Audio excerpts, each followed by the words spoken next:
ସତରେ ସେ ଦିନ ଗୁଡ଼ିକ ଏତେ ସୁନ୍ଦର ଥିଲା। ଛୋଟବେଳର ସବୁ କଥା ମନେ ପଡ଼ିଗଲେ ଏମିତି ଲାଗେ ଯେମିତି କୋଉ ପରିରାଇଜର ପରିଦୃଶ୍ୟ। ଆଜି ସମୟ ବହୁତ ବଡ଼ ଖେଳ ଖେଳି ଦେଇଥିଲି, କିନ୍ତୁ କାଲି ଭଳିଆ ଲାଗୁଛି ଛୋଟିଏଟିଏ ହେଇଥିଲି। ବହୁତ ଦିନ ବର୍ଷରେ ବଢିଥିଲି, ସମସ୍ତଙ୍କ ଆଶୀର୍ବାଦ ତାରା ହେଇଥିଲି। ଆଜି ହଠାତ୍ ସବୁ କିଛି ଏମିତି ବଦଳେଇଯିବ ବୋଲି କେବେ ବି ଭାବିନଥିଲି। ଜୀବନର ସବୁ କ୍ଷଣ ଆଜି ବି ମୋର ମନେ ପଡ଼ିଯାଏ। ଭାରି ଇଚ୍ଛା ହୁଏ ସେ ପିଲାଦିନକୁ ଫେରିଯିବାକୁ।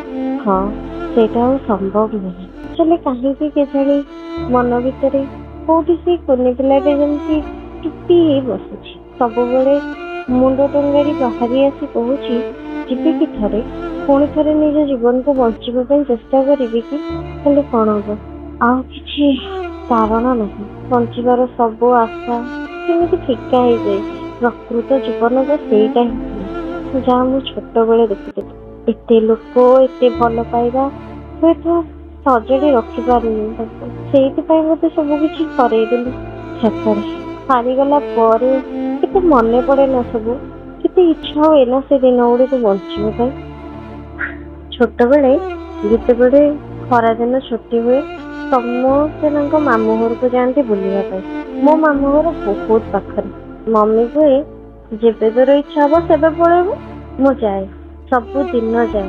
ସ୍କୁଲର ଖାଇବା ଛୁଟିରେ ମୋ ମାମୁଁ ଘରକୁ ଲୁଚି ଲୁଚି ଖଟା ଚୋରି କରିବାକୁ। ମୋ ଆଈ ବହୁତ ବଢିଆ ଖଟା ତିଆରି କରନ୍ତି, ଆଚାରରେ ଭରି କରିକି ରଖନ୍ତି। ସେ ଜାଣିଛନ୍ତି ମୁଁ ଯେମିତି ହେଲେ ଆସିବି। ଯୋଉଦିନ ନ ଯାଇଥିବି ତା ପରଦିନ ଯଦି ଗଲି ତାହେଲେ ସେ ମତେ ପଚାରନ୍ତି, କାଲି କାହିଁ ଆସିନଥିଲୁ ତ? ରବିବାର ଦିନ ଛୁଟି।